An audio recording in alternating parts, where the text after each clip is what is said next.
the first meeting of 2020 for the Barker Civic Center Commission. And I would like to establish first that we do in fact have a quorum present at the mansion. So I'm just going to call for, if you can just indicate you are present. Ed Buechner. Present. John Meinweber. Present. Maggie Sparks. Present. And Tom McCormick. Are you present? Yes. Okay, I got it. That's affirmative. Okay, so we have a quorum established. The other commissioners attending by phone, Serene H. Ross and Alexander B. Ross. And Ed Marion is excused, he's excused from today's meeting. By invitation, we have the director, Sarah Byrne, and also the assistant director, T.J. Kalin. And also by phone, by invitation, is Susan DeMeo, who's the associate director of the Barker Welfare Foundation. And I thought we were going to have the controller to review the budget, but we'll have to try to do the best we can. I'd just like to start off by thanking you all for being here for the first commission meeting of 2020. And I'd like to thank Mayor Parry in person for making these wonderful appointments to the new commission. Well, thank you for your statement of confidence, Alex. I would also like to welcome Sarah Byrne as the new director, and just as we have before, we just want to tell her that we are here to support you and make your directorship a success. Thank you, I appreciate that. And what I thought we were going to do is review the budget off, first off with Yvonne. But I don't know, should we proceed with that? I threw that out to the group, or should we try to reschedule with Yvonne at another time? Alex, if it's acceptable, give me just a minute to try to get hold of Yvonne and see if we can get her patched in with us. Okay, that's good. I'll leave the room so I don't distract anyone. Good morning. Oh, there she is. There's Yvonne. This is Yvonne. I apologize. Just got busy doing something and just looked at the clock and realized I should have called in like 10 minutes ago. We're happy. I was just about to thank you for being here on the phone to review the approved 2020 budget. This is Alex Ross. And since we have 6 new commissioners and a new director, we felt it was very important that everybody, understand the budget that's been approved for 2020. So that's great. I'm so glad that you are here, Yvonne. And I would just like to, I don't know, does everybody have a copy of the approved 2020 budget in front of them? Yes.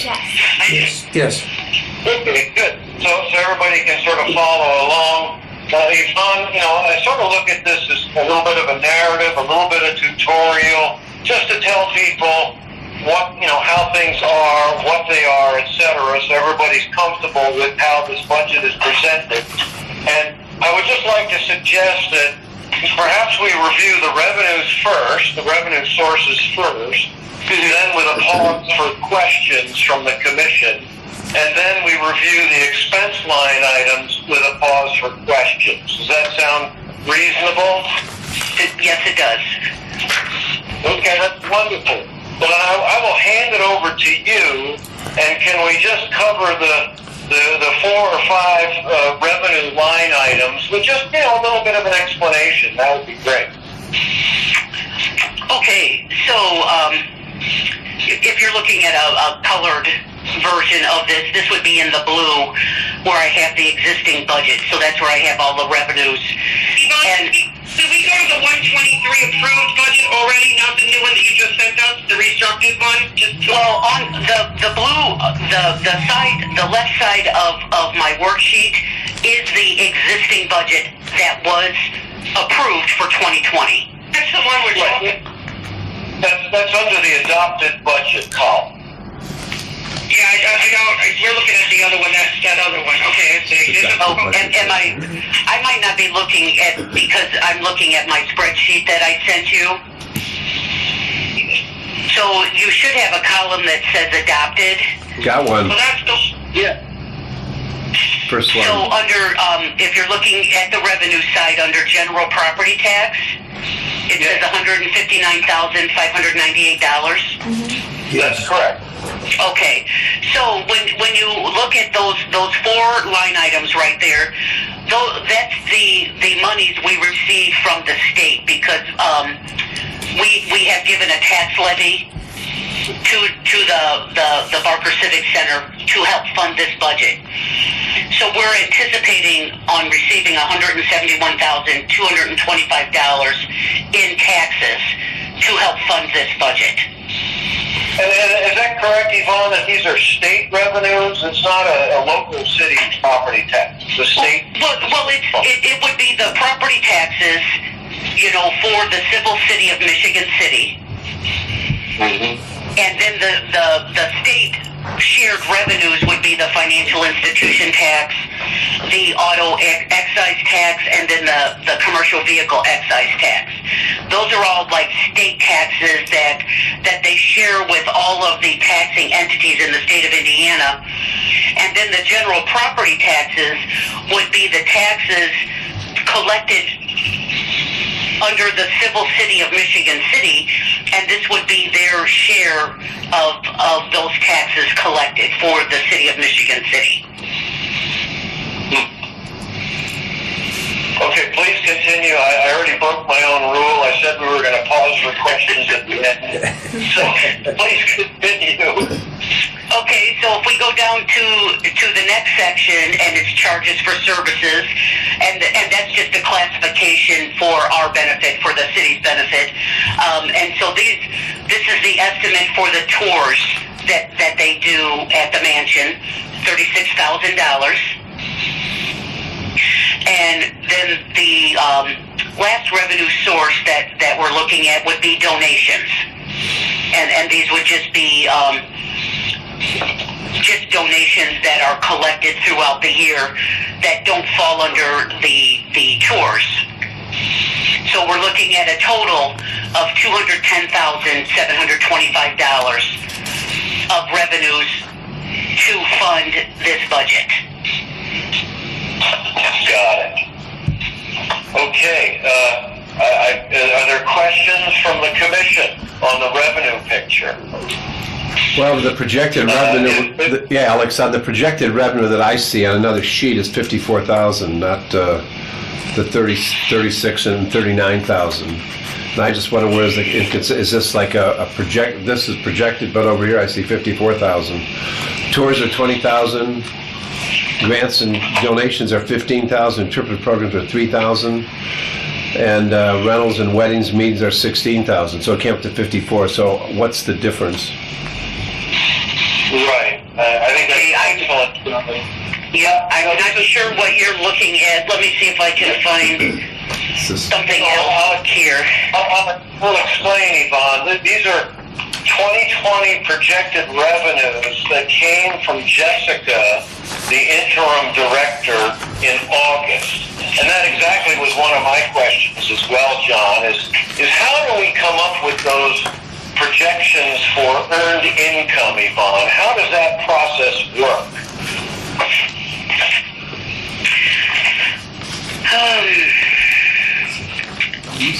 I'm sure this is just something that was produced by the interim director. They were estimating tours of 20,000, rentals of 16,000, interpretive programs of 3,000, and grants and donations of 15,000.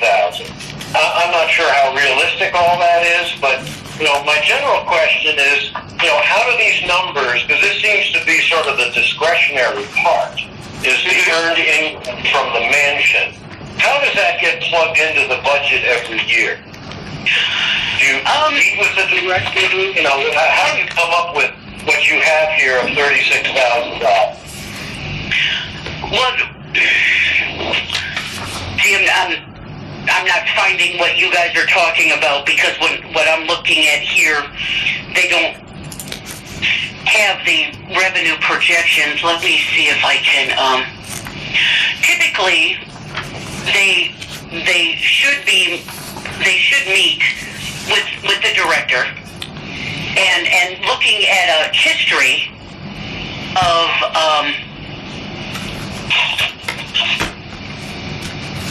I'm sorry, I'm trying to do several things at once here. Looking, so they look at the history of the revenues collected, say, over the past 3 to 5 years.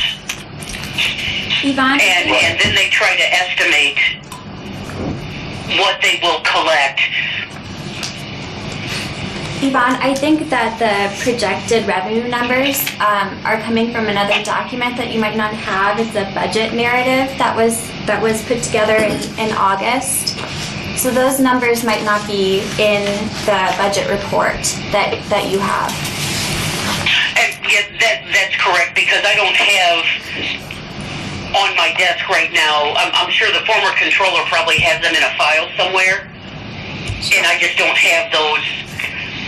That's what I was going to tell you, Yvonne. I don't think you have these numbers, because these are the ones that were just sent to us that have estimates for the coming year. Oh, okay.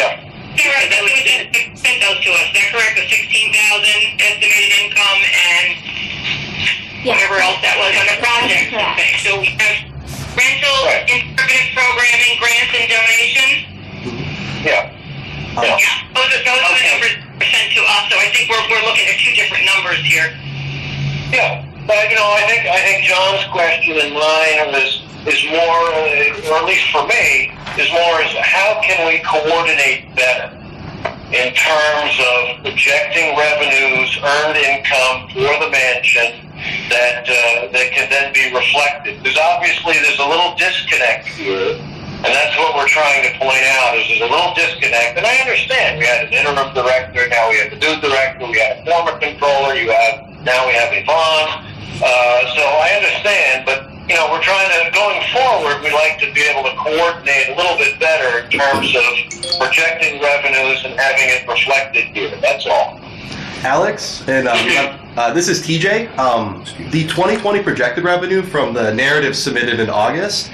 So we were closed for 5 months last year, which accounted for a significantly less money from rentals and tours. So this projected revenue, I believe, is based off of 2018,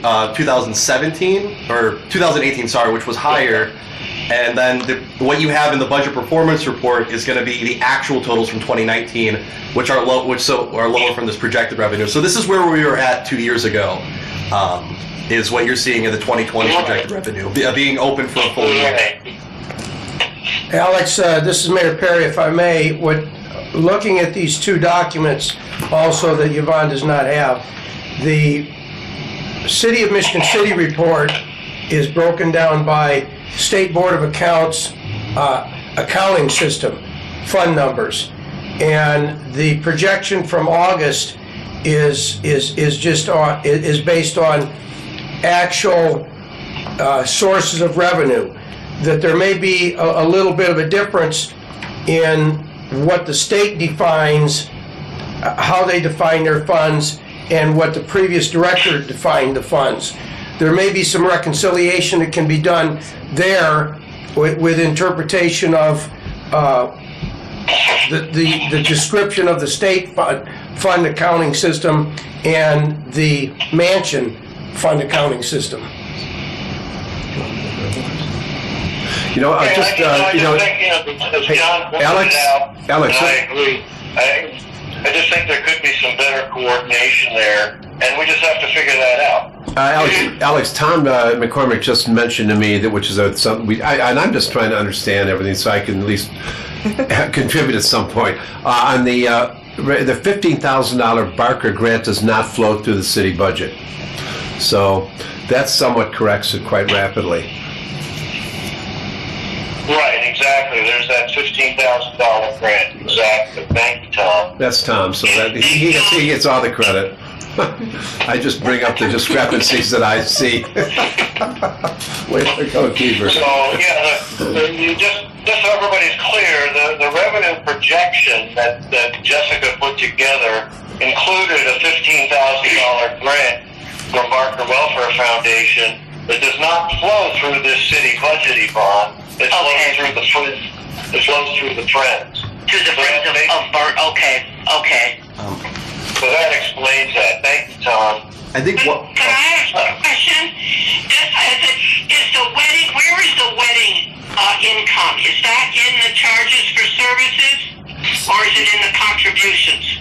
Right, it appears that it's under the charges for services. When I'm looking at another document I pulled up on the side here, and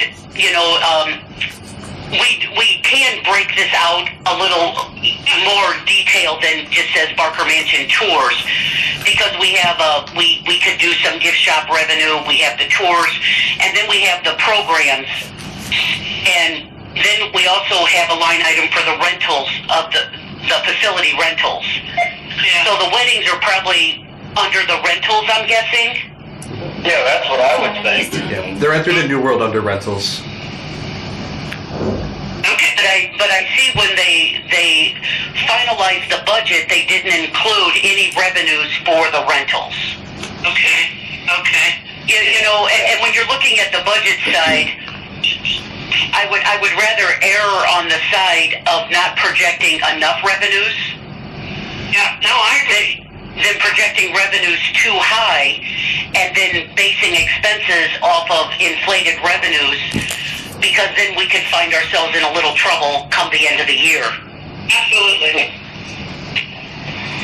Can you tell us what the donations are? Who TJ didn't make without running a report to get the history, and it could be I don't know, the Girl Scouts did something and donated $100 to the Barker Mansion or something.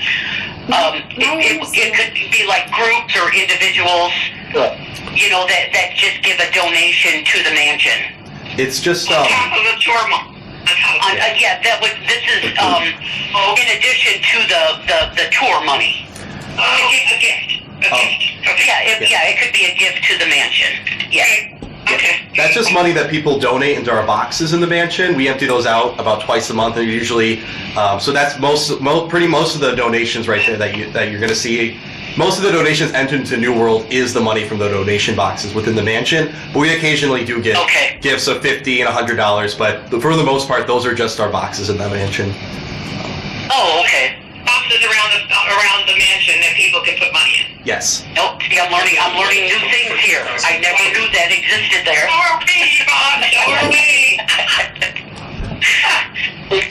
Okay, if there are no more questions on the revenue side, I think maybe 8 can we go and look at the expense line items? Okay. Tom, So we'll excuse me, we'll start with. Tom had a question. Okay. Weddings booked for 2020. I don't know the exact number off the top of my head for the number of weddings booked so far, but I know I think we have weddings booked all the way through October 31st so far, and it's at least 8 or 10 so far. We expect probably 20. Anthony Holt, the rental liaison, he's actually doing a couple contracts right now, but we also have several. We have a corporate party next month, actually, and we have several, and then we also have monthly meetings scheduled through the end of the year as well so far. So, And he's also just attended bridal fairs. This is the season when I think people are starting to book venues, so we should get more. How much for each? So the $600 for just the ceremony, which we have a few of those, and then $1,100 for ceremony and reception. We booked we booked a few of those as well. And then I know that the corporate party is $450 because it's just a 3-hour party rental. And I think there might be 1 or 2 other ones. I haven't been here the last month, so I'm sure. And I did have emails actually while I was on vacation for people with weddings. So I think Anthony's been very busy so far this year already. How much was the corporate party? $450. That's just our general to rent this space that we're in right here for 3 hours. So we're ahead of 2019. Yeah, we're doing very well so far this year. For most of 2019, we did not have a rental liaison, and there was also issues with the previous director about booking rentals, so we actually missed out on quite a few last year. But I think the most we ever had was in 2017. We had 35 to 40 weddings. It was every single weekend. It was a bit crazy the whole year because it was every weekend we had something going on. Okay, yeah, and and as that revenue comes in, we will we should probably book those under that line item for the rentals. So when we go to do the 2021 budget, we can look at these and we can maybe try to manage budgeting the revenues a little better than what we've done in the past. Okay. I think it would be helpful because then you would see how many weddings it was per year in the past year. Mm-hmm. Correct. I'm wondering if we should. So Jessica's projection of the 2020 projected revenue that we were looking at has the 10,000 to 15,000 from the Friends of the Barker Civic Center. And Yvonne, I'm wondering if maybe in the future we should add those in. That we should add that revenue then into New World under donations, so that's actually included in the budget in the future. We most certainly can do that. Okay. Please, can you say that again? Three, she's not hearing. So the budget. So the budget is based off of, so the revenue that you see in the budget so if you look at the prior year total all the way over on the right, that's how much money was entered into the city's back-end financial software, New World. So, for example, whenever I go to the bank and make a deposit, I take the deposit slip and I enter it into New World. So basically we're claiming the money that's deposited into the city's account, and then we mark it. This much is from rentals, this much from programs, this much from tours. And what I'm saying is that in the future, when we get money from the Friends of the Barker Civic Center for a project, maybe we should be entering that money then into the donations part, so that's actually included in the budgets going forward. So, because right now we're not entering that into New World, but that is revenue that the mansion is receiving. Friends has nothing to do with the city. The money they get that they bring in is not city money. Mm-hmm. Not going through the city. It's not city money, but then it's money that we're using on the site, and maybe that should be entered into New World so it's recorded that we've received that donation every year. So that's right. In your own budget. And then the expenses paid against that money from the Friends of Barker would then also be recorded under the city, and it creates a more transparent. Because right now we don't record the receipt of that money from the Friends of Barker, nor do we record how they're spending that money. Yes, that was Because they're different entities. The Friends, donations to the Friends are not part of the city money. For you guys to track it doesn't seem to make a lot of sense. To us, anyway. To me, I don't know what the committee thinks. Well, the Friends, once again, we're going to take a look at how that has all been basically dormant. The Friends hasn't really been operating at all as a fundraising arm. It's basically the Barker Welfare Grant is the sole donation to the Friends every year. But the Friends does operate as a 509 underneath the Michigan City's 501c3. So, maybe it does make sense to have it all recorded in one spot, if you will. That way we wouldn't have this confusion between revenue projection of $54,000 and the $36,000 accruing on the city's budget. I think we should be able to have it just. I think the Barker Welfare Foundation that funds and people who give to the Friends would have to be thinking about that. We should table it. Yeah, I'm just suggesting is something in the future if you want to have it all together and be more transparent. But that also mean that the vendors that you're paying with the Friends money would end up being paid by the city actually, because we'd have to be putting the invoices into the city system instead. So that's just a suggestion if you want to have it all in one place. But maybe there's another way to work it out. I think we should table it. I can't think of it. I think it's worth further discussion. Yeah, because we're going to be examining the Friends and the whole setup there, as we go through the year, because, as I said before, it's kind of dormant. It hasn't really been doing anything, and we're going to try to figure out ways we can reinvigorate that. As the the stool that was originally envisioned 50 years ago between the city and the foundation and the Friends supporting the Barker Civic Center. So, okay, well, if there are no other questions, can we move on to the expense side of the budget? Okay, we can start with the salary and wages. And currently, it's budgeted where we have the full-time director and a part-time heritage interpreter. Right. So we have those two positions, and then we have $28,891 budgeted for what we call seasonal employees. So do you want to go through all of the original expenses, or do you want to do this section by section where you were looking to make adjustments? Let's take it section by section, and that was one of my questions, is what is in that salary and wage total? So it's the full-time director and a part-time heritage interpreter, and then the other part-time heritage interpreter, Lily, and the rental liaison, Anthony, they appear under the seasonal column. Is that correct? That is correct. And so that's it. So we have one full-time director and 3 part-time people. And that's basically in that budget. Correct. Okay. So what the adjustment that was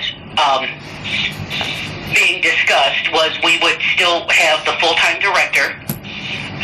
Then we would change this part-time heritage interpreter to the assistant director, increase that pay. I put in $17 an hour. We would then move the positions that are under the seasonal wages also up to the salary and wages, and make the rest of the employees permanent part-time, with the exception of the maintenance custodian, that it was recommended to create a full-time position for the maintenance custodian. So I also took that pay and put that at the same rate as another full-time maintenance custodial position in the city, was at $13.57 an hour. Yeah, but Yvonne, what we'd like to do is let's review the existing budget, and then I've got some comments at the end about the pro forma that we asked you to put together. Oh, okay. Okay, well, going back to the existing budget then. Then we have the employee benefits that are listed under, which, the FICA obviously applies to everybody. The retirement, the health insurance, and the vacation bonus all only apply to the full-time position. So then we have total personal services of $128,968.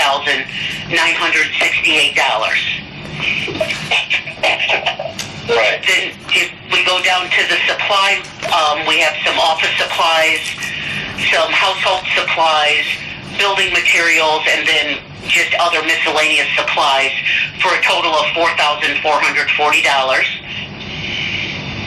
And then under other services and charges, we have postage, some travel, the telephone, some printing and advertising, workers' comp, the insurances for the mansion, the liability, and the property. Then we have the utilities. Then we have some repair and maintenance money, and then some contractual service money. And for a total of other services and charges of $56,820 for a total budget of $190,228. Okay, now, I'd like to just launch with a question here.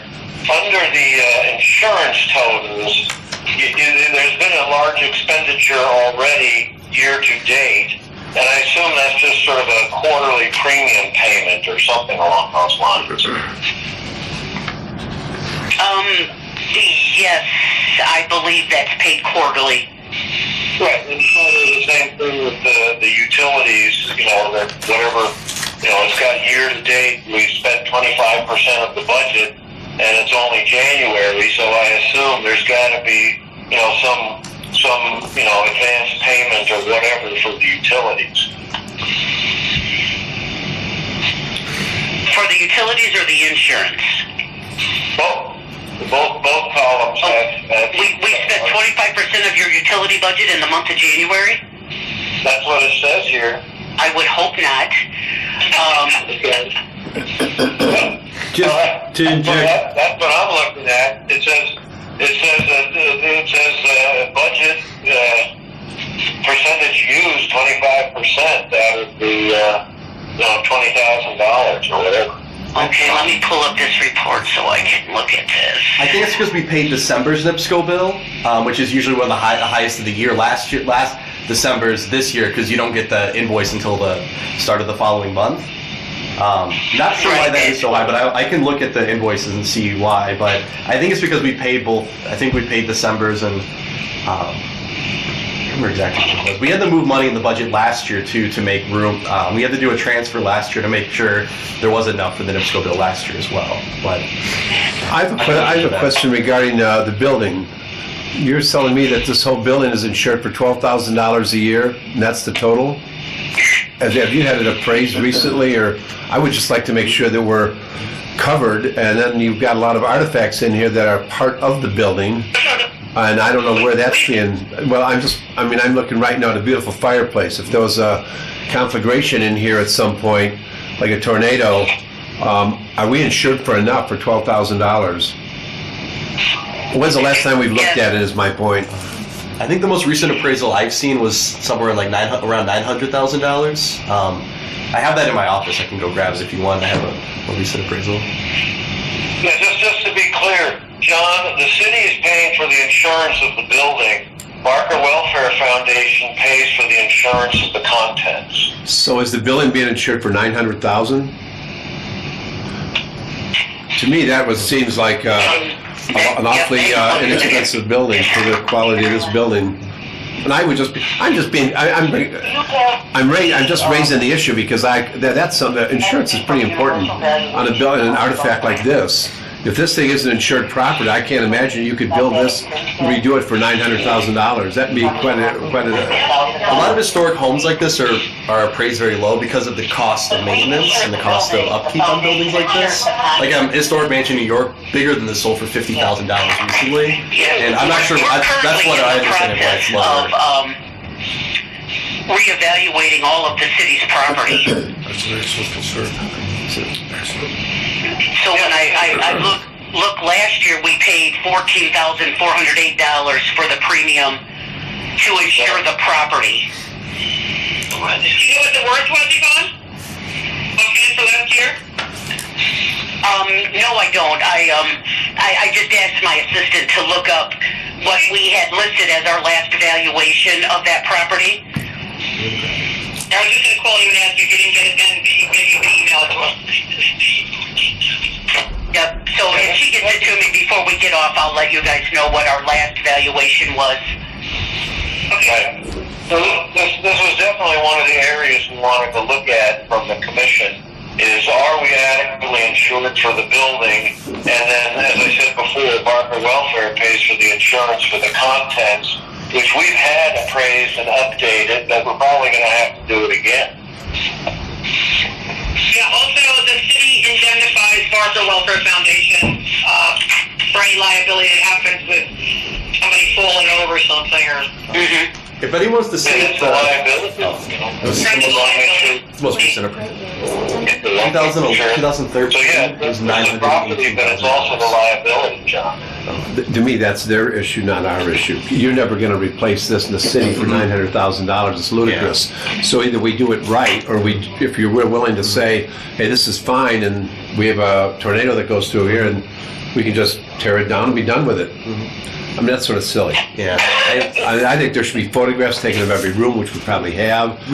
General Insurance Services takes photographs every year of every part of the mansion. They were just here a few weeks ago. But yeah, I understand that it seems very low, but a lot of historic buildings they get valued very, very low. That could be. Yeah.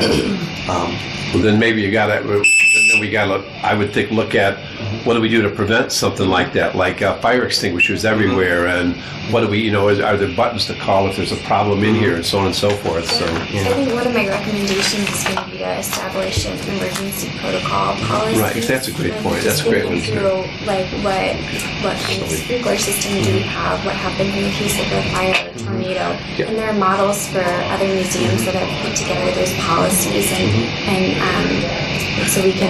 I think that's a really good thing. I don't know, Alice, if you're hearing that. Sarah's really talking about really coming with a protocol of how do we, you know, make sure that we're really covered across the board from if there's, you know, what go ahead, Sarah. Yeah, I was saying we should think about putting together an emergency protocol, in the case of a fire, tornado, natural disaster, theft, just to have policies and procedures in place. We have a binder for that right now, but it's Okay. not as complete as you're saying. But Yeah, we do have. TJ's saying that there's already something to start with. We can use models from other museums and professional museum institutions to model that off. Good. And That's Red great. Cross has a ready rating, Oh, great. which we're doing at the Star Center because it just covers, first of all, your risk analysis, and then it's just a good protocol, and then you can customize it to something as unique as this building. Yeah, that's so it's, unique. it's That's easy so and ready to beautiful. go. The one we have in the. I vote yay, and Sarah, put that on your to-do list. Will do. You know, work with Yvonne, and but I think we really need to shine a light on this whole insurance liability and property insurance. Make sure that the city's adequately covered.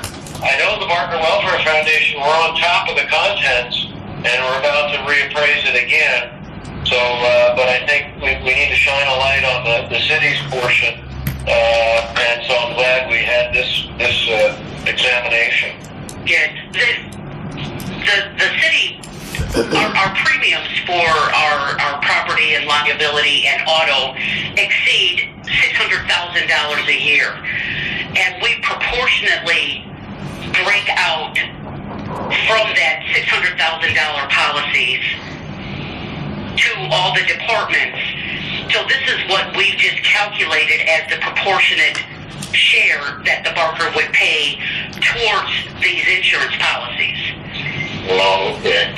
So we have limits, I believe, starting at $1 million, going all the way up to $5 million.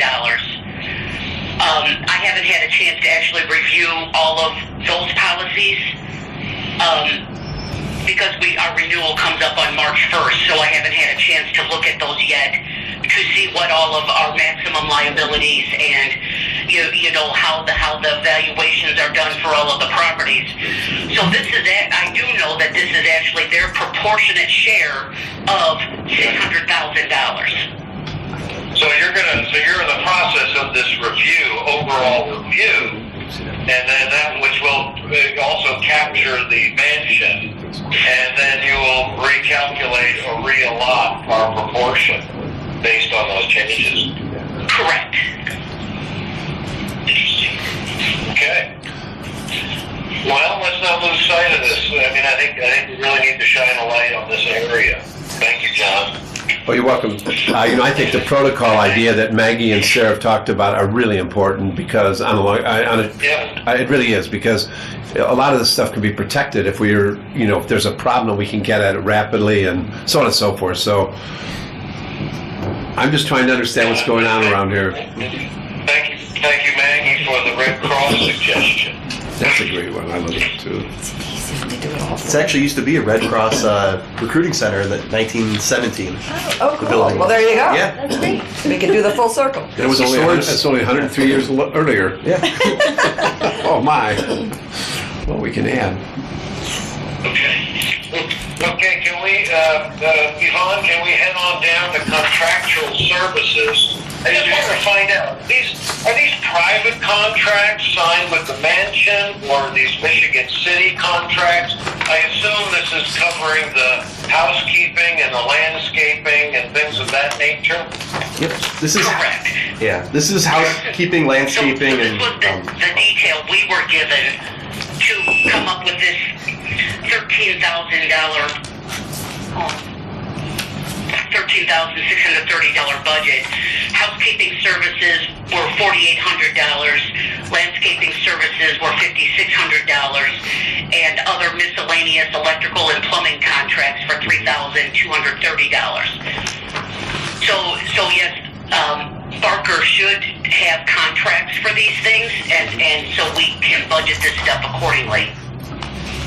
Right, that was on Jessica's report from August, and just looking back at some of the minutes, and I think this reflected cleaning solutions have been hired as the new housekeeping service. I don't know who the landscaping people are. we work with a few different companies, but they're all in the city's system as vendors. I think it's Rent-A-Man. They do some of the landscaping. I think the other group, Delau. I'm trying to remember. There's at least two different landscapers we work with. One's Rent-A-Man, and the other one's a different group. There's also one in the landscaping is also the company that works on the sprinklers as well. So a few different companies make up the landscaping budget. Rent-A-Man does sort of. They do a weekly, they do weeding, and they trim the hedges in the summer. And then there's other companies that they'll do bigger projects in the garden, like removing hedges or something larger. And then there's also some for the sprinklers. So a few different companies are paid out of the landscaping part of it. I mean, do we have any input if we like them, don't like them, or whatever? Does the commission have any input on that? We could change a vendor if needed, if they do an unsatisfactory job. That's why Cleaning Solutions, for example, we bid out the contract for the cleaning. I think it was early September last year. We had to bid out that contract because the previous housekeepers had done an unsatisfactory job, and we accepted bids for that and hired Cleaning Solutions in early September. So you can change vendors if it's needed. All right, thank you, TJ. No, I just wanted to shine a little light there and see if, if there's anything not satisfactory. We have a little input on where the budget is being spent on an outside contract.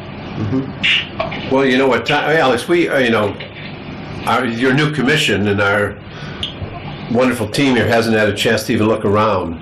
And I think that's going to be a committee issue. I'm going to be working with Tom on the building and grounds, and I'm real fussy. Yes, you are. So that could be a problem. One fussy. John, yep. I want to let you know there have been two volunteers that are master gardeners that have worked in the gardens as volunteers. I don't know their names, but they Sherry Morse mentioned them a while back. I think I have their contact. And I just wonder, do we need 3 different landscaping companies? That's sort of a general question right off the bat. Maybe there's room to consolidate. I don't know. But we can talk about that. That's a committee issue, John. You're absolutely right. Okay. So, can we continue on just on this last page, and then Yvonne, and then we can finish up with the budget discussion and move on to the other administrative items we need to take care of today. Go. Yvonne, I had a question. Are you still there? Yes, I'm still here. Okay. Can you tell me, I'm looking at under Barker Civic Center Fund Totals Expense. This is line 454 on page 3 of what I have is page 3. And I just see these journal entries of minus 17,000 and plus 17,000. And I sort of see the same thing down under repairs and maintenance. Then I see a minus 20,000 and then added back up minus from capital improvement totals and then added to repairs journal entries, or what's going on there? Okay, can you tell me what I don't know what you're looking at? Well, I'm looking at the last page of this budget performance report dated January 23rd of 2020. Okay. And it says it includes roll-up account and roll-up account. And it's for account 454 and account 436. And then there's different fund numbers, Fund 2070 and Fund 4049. And I'm just trying to understand these journal entries that are appearing that seem to be taking money from one fund and putting it into another department. Okay, because I am looking at a budget performance report that I just ran like 5 minutes ago. Right. And do you see under expense totals? I'm at the very bottom of the report under expense total. Okay. Right, and I'm looking at year-to-date transactions that are being journaled. 20,000 from capital improvement, and then there's a $20,000 journal entry under repairs and maintenance. And there's the same thing above that with the $17,806 under other financing uses. So I'm just wondering what's going on there if you can find that.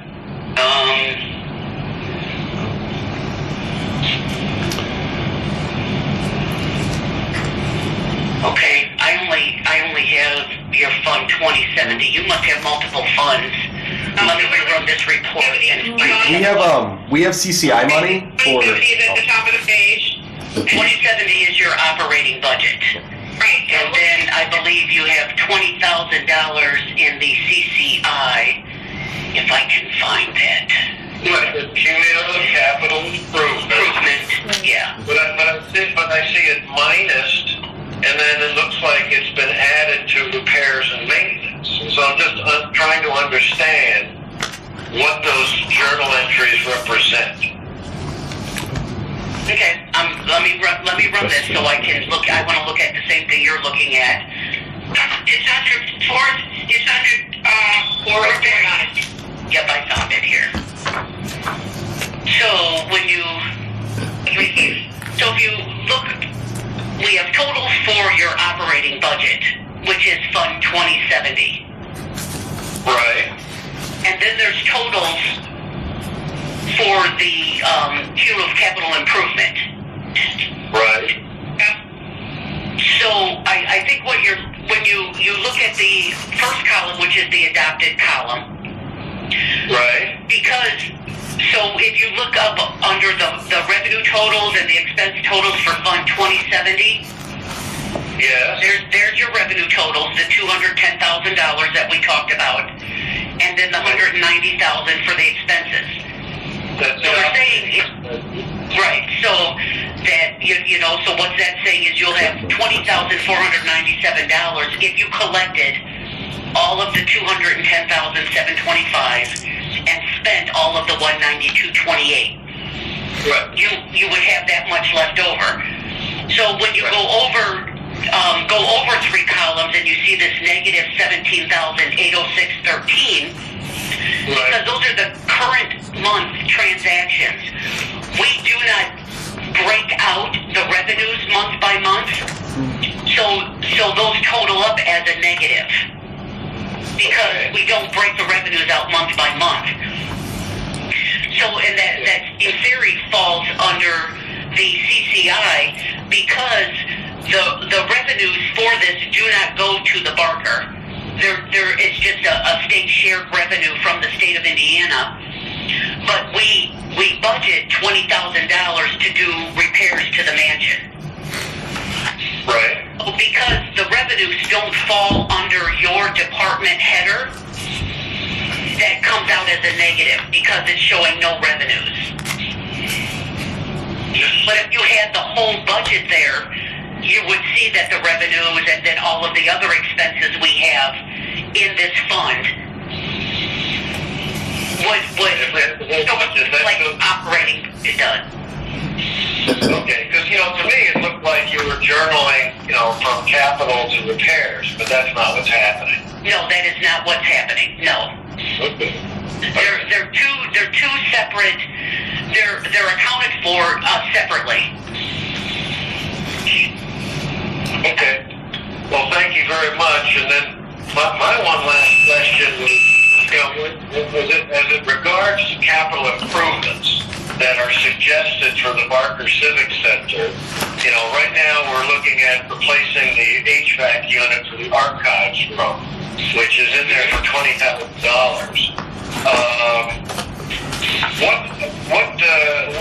What do we have if we establish, the new commission establishes different priorities going forward, not for 2020, but for 2021 and 2022? If there are different priorities for capital needs, how do we reflect that to the city's budget for whatever capital improvement funds are in the city's budget? Well, you would submit that through the budget process. The replacement of the HVA unit in the archives room is under our Riverboat Fund, which are the funds that we receive from Blue Chip every year. So that's where that capital expenditure is. So if I can just interject here for a second, the $20,000 in the repairs and maintenance section, my understanding is that that's kind of an emergency fund throughout the year. So when they had to do mold remediation this last year, most of that money came out of that budget item. And the capital improvement fund, so the HVAC system, that's a separate pool of money. That is correct. Oh, okay, so that's not in this budget at all. No, that's not this $20,000 here.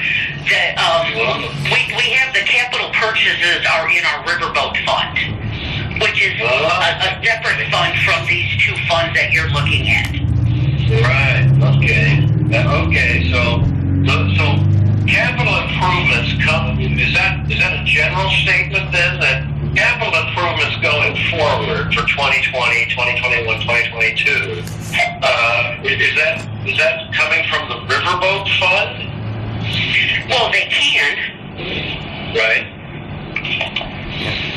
And the suggestions you see on the sheet that you have with the projected revenue and the suggested capital improvements, as those are just suggestions. I mean, I went to City Council to the City Council's Finance Committee meeting on September 18th last year, and we just tell them that we have a way which we can spend this money, because those are. But if something more pressing is needed, the money can be. My understanding is the money can be spent other ways. But this is basically saying we have these capital improvements that we can't spend on that are needed here. But I guess it is up to the commission if there is something that's deemed more pressing. So the commission can make a suggestion that this is what we'd like to apply to the Riverboat Fund. Is that how that works? Correct.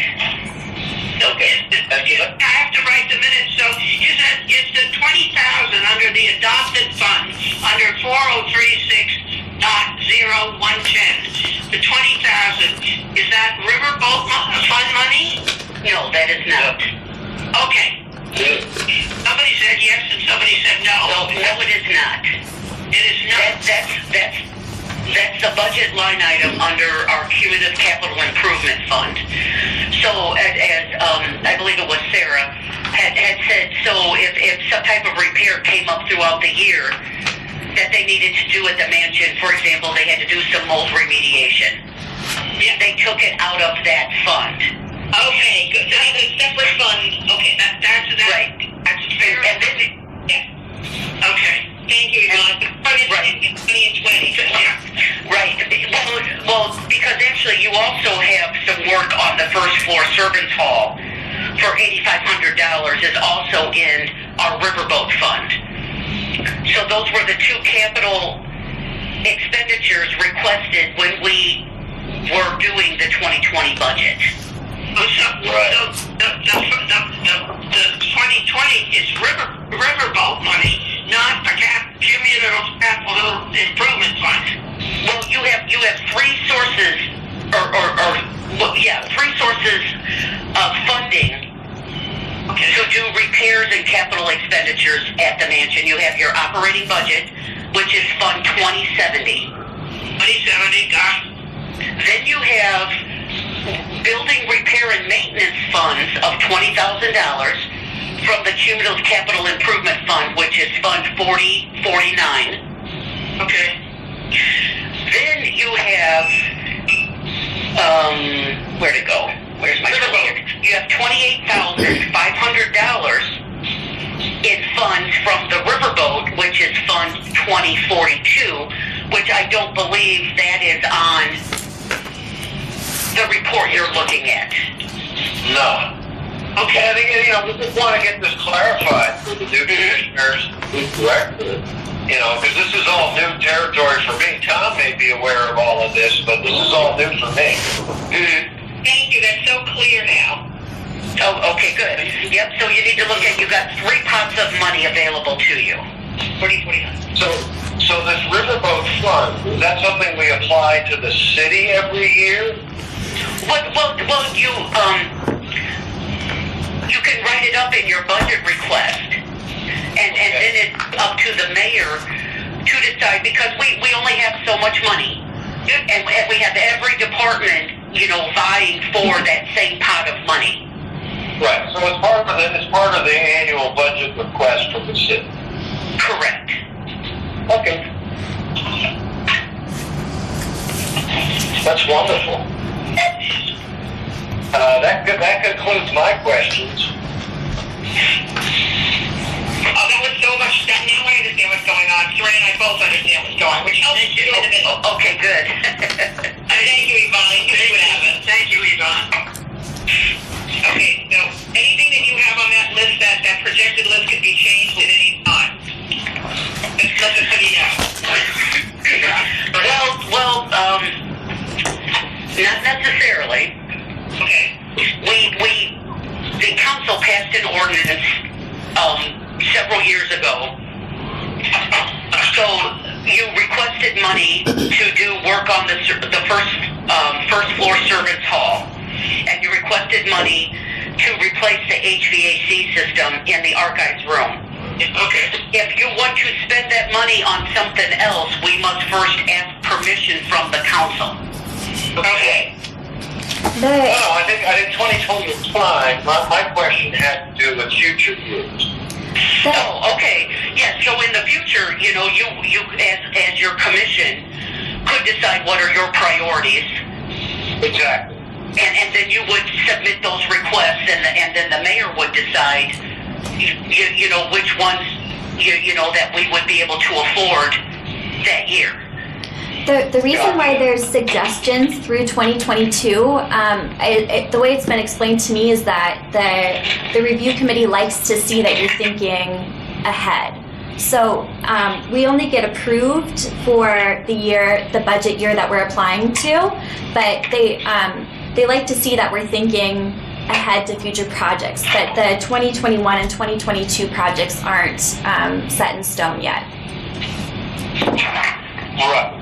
That's what I was getting at. What's the process? And do we have as the new commission to take a look at that, and maybe it stays the same, and maybe we identify other needs and we can make adjustments there. That sort of concludes my questions. I had a few comments about the pro forma budget that you prepared, Yvonne, and then we can let you go.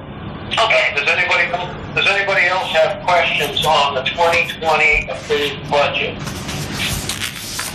No. Okay. Well, I think that was a very, very important and successful exercise. Thank you, Yvonne. I ask you one question. It's Saray Ross asking. When does the commission have to apply for the capital improvements up for 2021? Okay, that process will probably start late May, early June, where I will send out a memo to all of the departments telling them that we're beginning our 2021 budget cycle. And we just put other things in there about how to project, like the insurances or the utilities. There'll also be a paragraph in there about your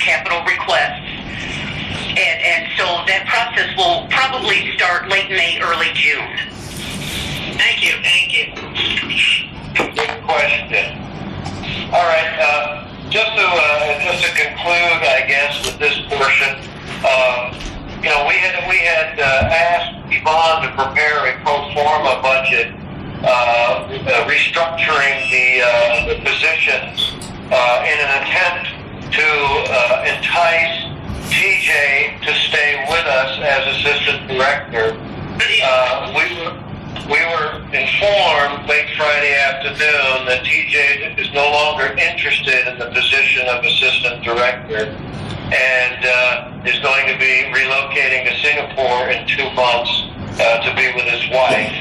So my one comment is, I'd like to thank Yvonne and Andrea and Amber for all the hard work they put into working with us to reconstruct or restructure the staff positions with TJ in mind and also with Lily and Anthony. But at this point in time, we at the foundation would like to put that whole restructuring effort on hold until Sarah has a chance to, get her feet on the ground here a little bit, and we have a chance to discuss that when we come and visit again in April, and we'd like to circle back at that time to discuss that with you, Yvonne, if that's possible.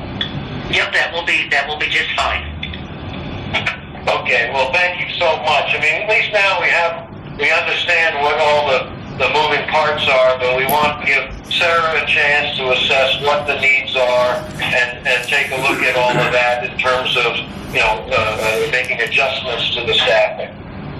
And we thought maybe during our trip in April, we would be able to meet with everybody. It'd be nice. Right. But thank you, Yvonne. You have shined a light into a dusty corner of the Michigan City budget, or at least dusty for us. Dusty for me. It's quite a process to understand, especially when you're looking at getting your money from different Sources. for lack of a better term, different pots. Well, and I really want that, and I hope it's helped Sarah, and I hope it's helped our new commissioners to understand it a little bit better, and it certainly has helped me. Okay, glad I could help. And thank you all though for working on it, on creating the new position for me though. I really though appreciate you guys going to bat for me, and I'm sorry though I'm still going to be moving though. I do appreciate it though. My last day is going to be March 24th. Okay, and so TJ, we just need you to, download all your knowledge into a hard drive so that we can access it after you cool off. Yeah, we'll establish a plan to make sure all of TJ's institutional knowledge is saved and passed on. And I want We have so much faith in you. We know you'll go forward with no problem. Oh, thank you. I am available though if the friends are interested in using me as a consultant on any of the grant projects I had. If there's any grant projects in the future, anything that that my knowledge could be used on in the future, I could work as a consultant. Similar to how Jessica had offered to do some consulting when she gets back from Israel in a few weeks. I'm also open to doing doing consulting work because that's mainly what I'll be doing in Singapore is consulting for other companies. Thank you, TJ. Okay, well, Yvonne, I think we're done with you. You can sign off. Okay, well, thank you very much. Thank you. Have a great day. Yep, you too. Look forward to meeting you in April. We'll be there. Okay, thank you again. Bye. Okay, now, once again, I'm gonna move around our agenda a little bit. I'd like to call for approval of the minutes from December 20th, 2019, and I think we pretty much covered everything that was discussed there. So I would just ask for to approve the minutes and waive the reading of them and just approve them, and we can move on. Alex, Tom makes a motion to approve. I second it. All in favor? Aye. I'm going to abstain because I wasn't there. This is Maggie. I read them. What are the new Yeah, that's what officers' you mean, so let's positions? just vote to approve them. Fine. Okay, and well, that being done, I'd like to move on now to the director's report with our new director, Sarah Byrne. We're very pleased and happy she has joined the mansion. Thank you, Alex. I'm going to share the director's report with TJ because he has a lot more information on how things have been running the last few months. But I would like to share a few notes that I've had just in my last week of being here in terms of just some priorities I think we could set for the coming year. So I think I'll have TJ just give a brief outline of what goes into the monthly report. We'll prepare this for the commissioners after the first week of every new month, and just to give you all a rundown on what's going on here and how things are going. So as he put together the last few months of these reports, I'll have him just kind of go over each section really briefly.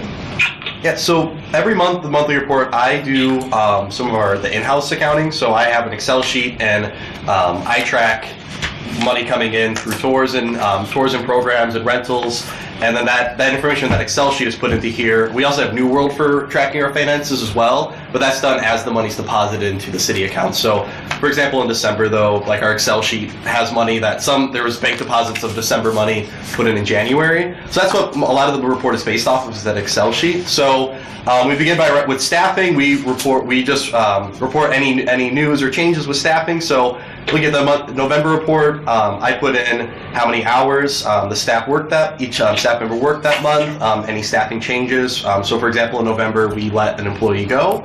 And then we hired a new employee as well. So that's also included under the staffing section. And then anything also involving, so we had applications open for the director's position on November 29th. So that's under staffing. For volunteers, we keep a spreadsheet every month of volunteers. We had 131 people volunteered in November. Most of that was for Christmas decorating. Michigan City High School required that all 53 National Honor Society students volunteer here every Christmas. So that's a lot of those were the National Honor Society students. Then we list off what they help out with. And then under tours and special programs, the first paragraph is always going to be our guided and self-guided tours, which are offered every month, but just at different times based off the year. So November, we are only open from Tuesday through Saturday, with a 1 p.m. tour, Tuesday through Friday, and then a self-guided tour from 11 to 3 on Saturdays. That changes, though, in the summer and at Christmas. So last month, for example, in December, we were open from 11 to 3 for a self-guided tour with a guided tour at 1, Tuesday through Sunday. And the mansion's always closed on Mondays. It's never open for tours on Mondays. And then underneath it, we have special programs. So, for example, in November, I gave a talk called Old Japan and the Gilded Age on November 15th. There's just a short lecture about Japanese art and literature we have here in the mansion. And I had another program on the 23rd called Scavenger Hunt Challenge. So I just list how much we brought in for those events and just descriptions of them so everyone knows when these are new programs. And then also we have other programs such as our Night at the Mansion, which is a very popular program we have here for Boy Scout groups and Girl Scout groups where they spend the night in the mansion. Jessica had one of those on November 23rd to 24th. And then underneath all of that, then I break it down into we have the revenue listed, and we have some charts demonstrating that over from 2015 to 2019. And then also we include deposits and down payments for rentals. Even if the rentals are free, we still are going to list it underneath there for bookings. And then on the third page, you'll see we have group tours listed, and then we have I meant to say. The first section of rentals on page 2, those are rentals that took place in November. Down payments are in a separate section later on page 3. So we had some down payments, and we also have rentals that are free that are booked. So we had Lori Wink. She had a group, Sandcastle Writers. They're a local group that writers, and they met on December 18th, but they booked that in November. And then we have a graph on page 3 for persons welcomed via rentals. And then we have a total monies collected chart on page 4. And we have the gift shop revenue, which is recorded in our cash register, and that's also money deposited in the city account. That's included in the gift shop section. We have anywhere from $50 to $400 a month in gift shop revenue. Usually the $400. When you have a couple $100, it's usually the summer or December. I think we had $450 last month. And then under maintenance and upkeep, we list anything that is, any maintenance projects, any upkeep project, anything with the foundation or the board. We usually list under here. And then in marketing and media attention, page 5, that's where we list any newspaper articles that are about the mansion to come out. That's just, I have a Google alert for the mansion, anything that pops up in that we post on there. And then also we list social media, our geocache. And then the final page is outreach, partnerships, and professional development. So this is all kinds of different things. We had a wedding photo shoot with a few different vendors where we got free advertising. That was on November 4th. We have other Anthony, our rental liaison. He went to a Chamber of Commerce coffee connections on November 5th. Things like that's a networking event. We had a volunteer training workshop on November 1st, and then also meetings to talk about upcoming events. So that's where we list all of those. And every month, usually I write a first draft of this, and then I pass it on to the director to produce a final draft. Because I maintain the Excel spreadsheets for both the in-house revenue and the volunteers. And then, so it's really something worked on between me and the director. And the December one, I got in from my vacation on Thursday night, and I've been sick all weekend. So you'll be getting December's report this afternoon. So it's a little bit late this month. Does anyone have questions about the monthly report for TJ? It's good. Okay, great. I like graphs. Oh, yeah, I like Excel. It's fun. Yeah. So then I sent out this morning notes on just some initial notes on some priorities I see moving forward here.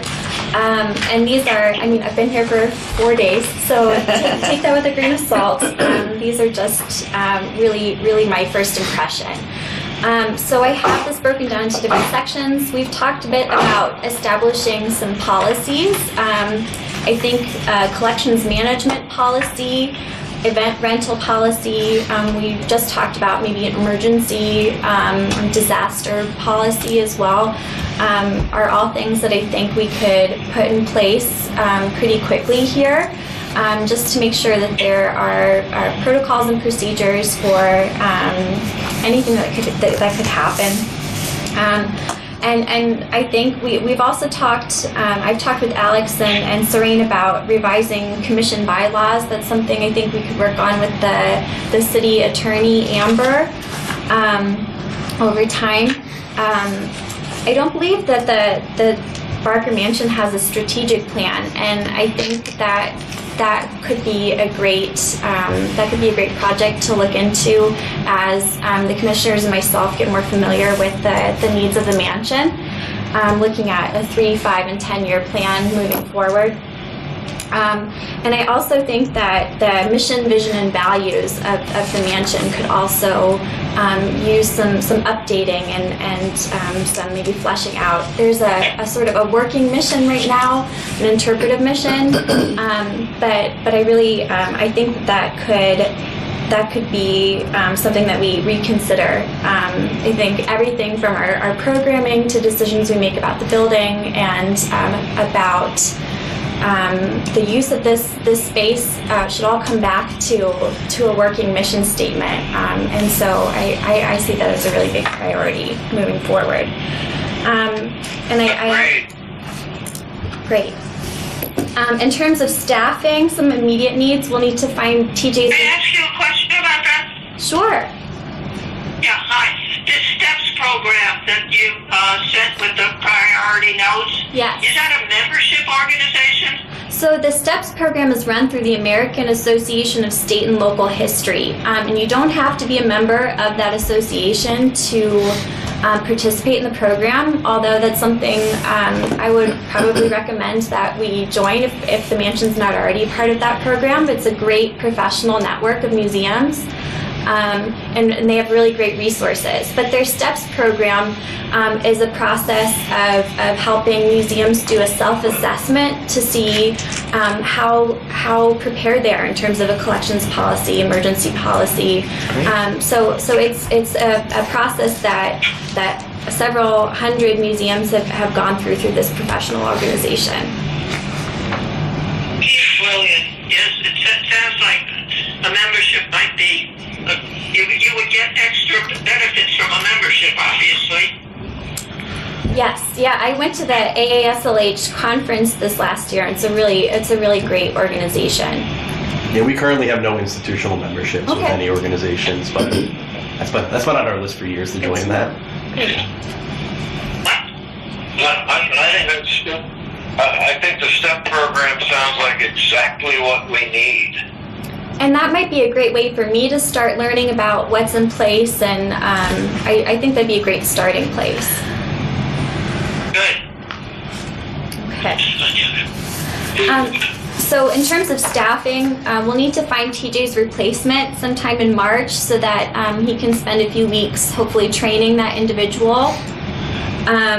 I think we also have funds allocated for a custodian or maintenance position part-time right now.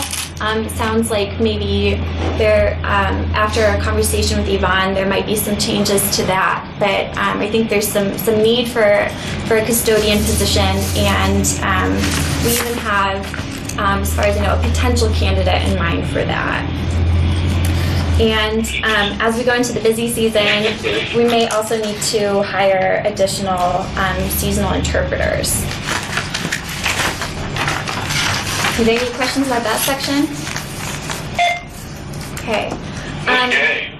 Well, I think we want to sit down with you in April and really dig into all of this as far as the overall structure is concerned. Absolutely. But yeah, we need a part-time person, and we know we need a custodian. I mean, there isn't anybody, and if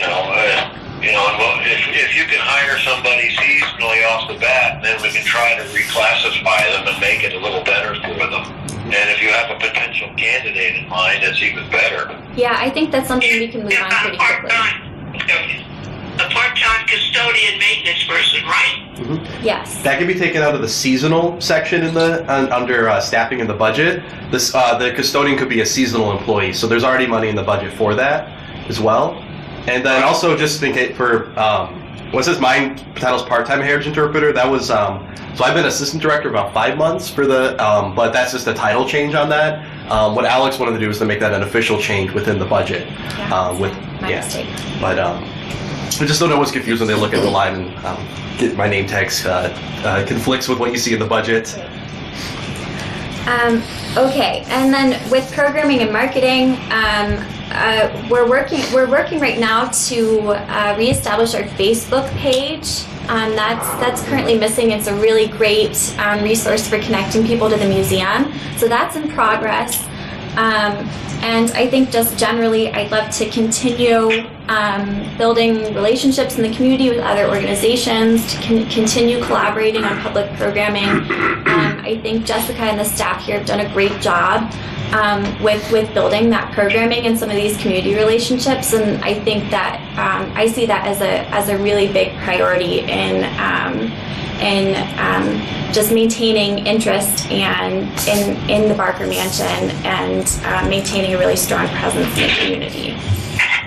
This is where Captain Ed is going to jump in. Yeah. This is going to be Captain Ed's area because, he knows the Michigan City Historical Society, the preservation people, the lighthouse people, and I don't need to speak for you, but I think this is where Captain Ed is going to come in. You bet. And Ed had a chance to come to an event that was hosted here on Saturday, the bootlegging at the Barker event. Dig the Dunes hosted that, and we served as the venue. And that was really successful.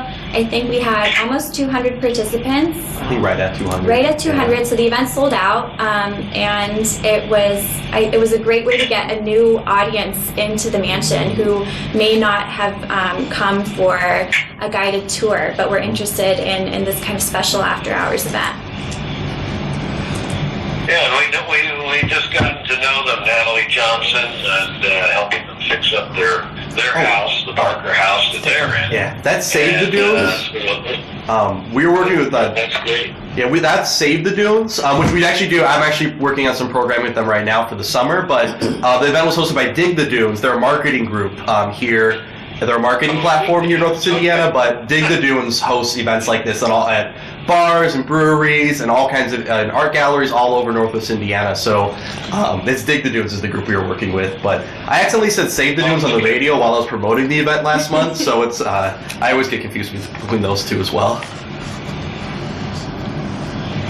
Okay, and then on the collections and interpretation side, I've been hearing a lot about ongoing inventory updates. I think that's something we want to continue doing, and getting photos attached to inventory records and making sure that that's all updated in the Barker Welfare Foundation's database.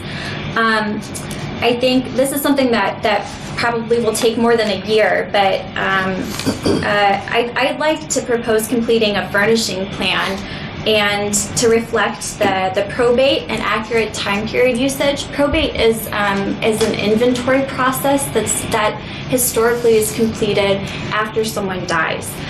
So in this case, and TJ knows all of the historical background information on this, we have probate records from John Barker, and so somebody will go through each room of a house and itemize everything that was in there when someone died. And so that's a really great historical resource that we use to create furnishing plans, in addition to other historical resources, to create really just the most accurate setup or accurate arrangement of the furnishings. And we have a really great collection to pull from for that process. But I'd like to kind of go through a formalized furnishing plan process here in the next few years. Love it. Yeah, our inventory is from March 1911. That's excellent. This all ties into what we'll discuss a little bit later is a use agreement, because you look at the original gift document from 1968, and it says right in there, in item 5, that the whole first floor was supposed to be a historical mansion, a historical house museum. And we're really looking to do exactly that, Sarah. Okay. And then the last item I have on collections and interpretation is the idea of designing movable exhibit panels for some of the unused or unfurnished areas, so kind of the negative space throughout the museum. There's a lot of space in kind of the servants' quarters, maybe the third floor ballroom, part of the basement hallway that I think we could use as exhibit interpretation space.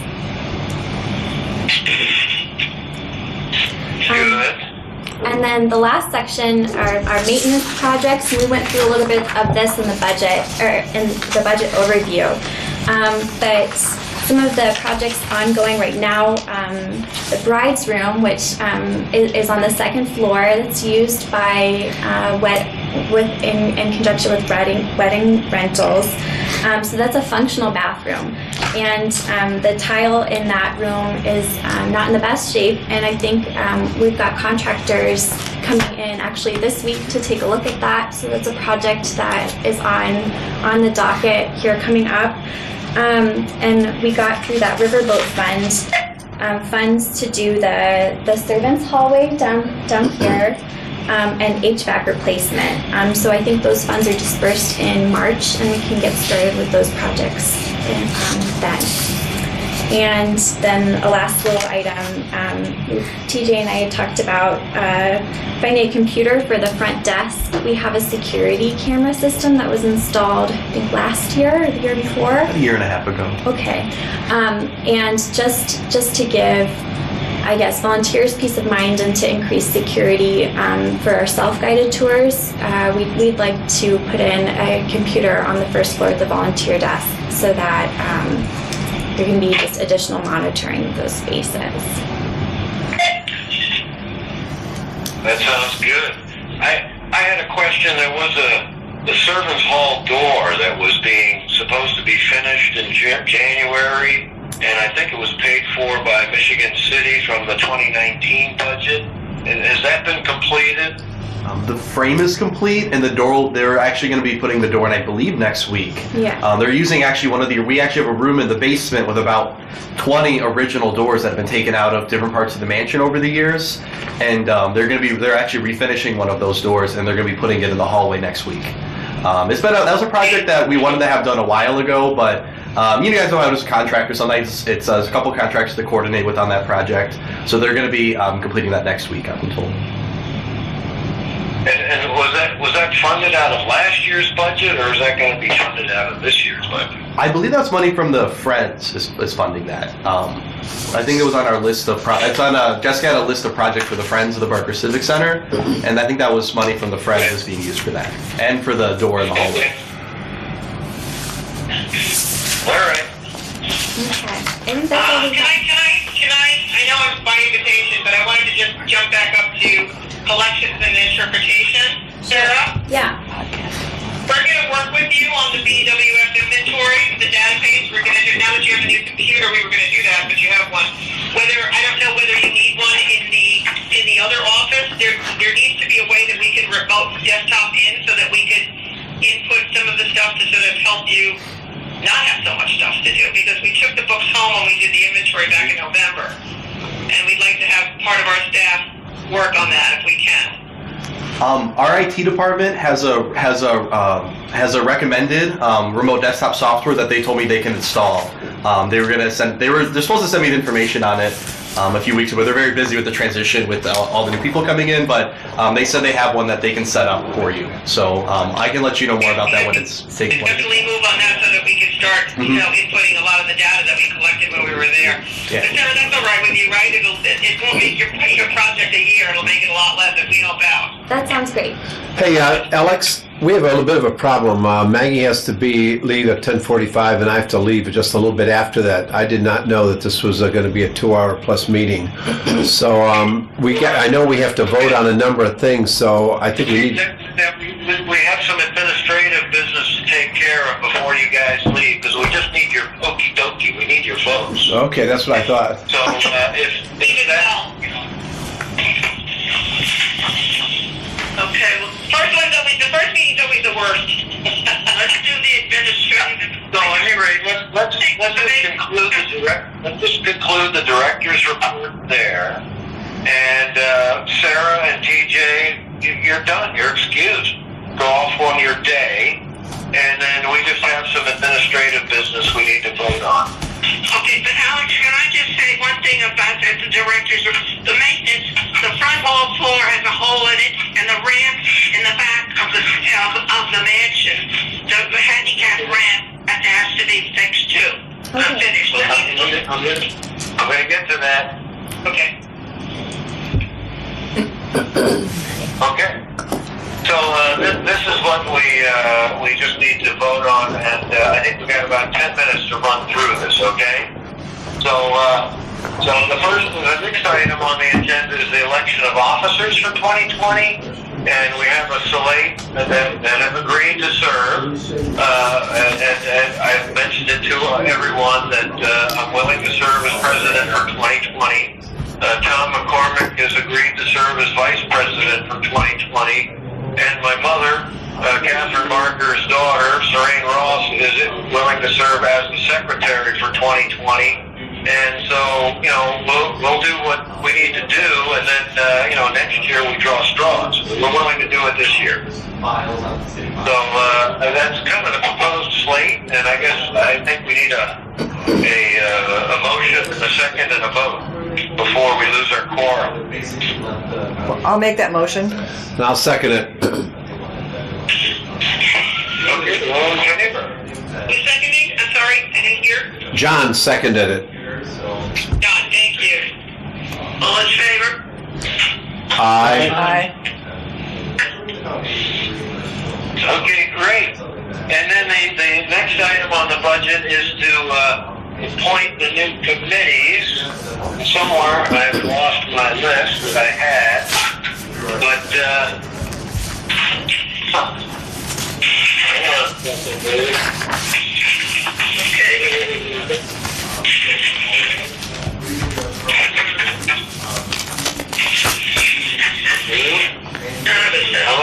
each one, but I had, I talked to everybody about this, and I don't even know if we need a vote on this, but I just wanted to share that, Ed Buettner has indicated an interest in chairing the marketing and programming committee that he would like to form.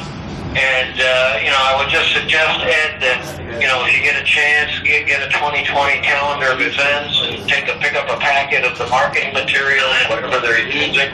You got a 1 minute warning, hurry up. All right. And then we've got Please, grounds. Building and Grounds. Tom McCormick is willing to chair that, and John Lineweber is interested in helping him out there. Then we've got HR. Ed Marion has agreed to chair the HR committee, which will take care of staffing issues and employee reviews and things like that. And Maggie Sparks is interested and willing to chair the finance committee, which, we're all part of that anyway. We're all going to be looking at that all the way along. And then Collections and Archives Committee, my mother is willing to take charge of the Collections and Archives. Okay, next. Is that okay for everybody? Yeah. Yep. And then okay, and I don't think we need a vote on that. And then just finally, under new business, I just wanted to mention some of the things that we're also working on in the background. We really feel it's important to update the 1968 agreement and have an updated use agreement with the city. How is the mansion being used between the Barker Welfare Foundation donor and the city? We're working on an official loan agreement for the items that exist at the mansion that we never had a loan agreement before. We're updating the bylaws for the commission. We're going to come up with a new plan for the Friends. We have a priority list for Sarah for tasks. We're updating the archives. And eventually we're going to have a memorandum of understanding agreement with the city when it comes to the restructuring of the staff and how the foundation will supplement the budget, make sure things are being done appropriately. The last thing I'd just like to mention before we adjourn and select our next meeting date, the last thing I'd like to mention is, we'd really like to get to know better some of our local politicians, state representatives like Michael Boacek, which I think is a friend of Ed, Captain Ed's. But we'd like to get to know Pat Boy, who's the state representative for District 9, and Karen Talian, who's the state senator for District 4, and also the Michigan City Councilor for the 1st Ward, Brian Gaffney. I don't know if anybody knows these people, but Brian's on the Finance Committee, Parks and Rec, Historic Review, Park Boards. So, and any other of the Michigan City Councilors who might be helpful. We're sort of looking to broaden our introductions, if we will. Let's get the next meeting date. Okay, at the next meeting date, we'd like to, so if anybody can help on introductions to those folks, that would be great. The next meeting date, we'd like to move up. I know we discussed having it in May, but we are planning, my mother and I and Susan and another director, Allie Matheson, are planning to come to Michigan City to meet with Sarah, to help Sarah, to look over the mansion. And so we're planning to come in April, the week of the 14th. And so I was saying it would really help us out if we could do our second quarter commission meeting in April instead of May. Because our May visit, we're really focused on Chicago and the foundation board meeting, and there's just a lot going on.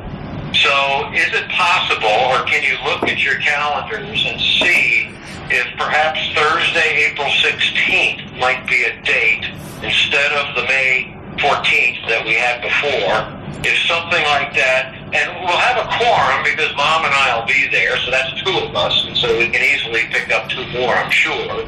And people can be on the phone if they have to be. But we'd really like to move it up and have a special trip to meet with Sarah and meet with the city and focus on, cementing some of these things that we've discussed today. Is that okay? Sounds fine to me. Sounds good. Wonderful. Okay, we'll agree, and I'll be back. I'll be to you with the memo of times and everything going on. So April 16th, Thursday the 16th. Got it. Yeah, that gives us Tuesday and Wednesday to meet with Sarah and meet with the city and do whatever we have to do, and then so that we can have a more productive meeting on the 16th of April. And maybe we do it at 10 o'clock or whatever time works for everybody is fine. So at any rate, I want to thank everybody for their time and the effort to help revive the mansion. If you have the time, please meet the staff and take a tour. I know some of you have to run. And meeting adjourned. Do I need a motion? Do we have to approve an adjournment? Yeah, just adjourned. We're adjourning. So moved. Thank you, and I hope you all found this helpful. I certainly did. I did too. I think it was really good, Alex. Thank you very much for doing it. And the future ones will be shorter, I guarantee. It's just, we had to get through the budget, so we understand it. And that, we're not going to have to do that again this year. So.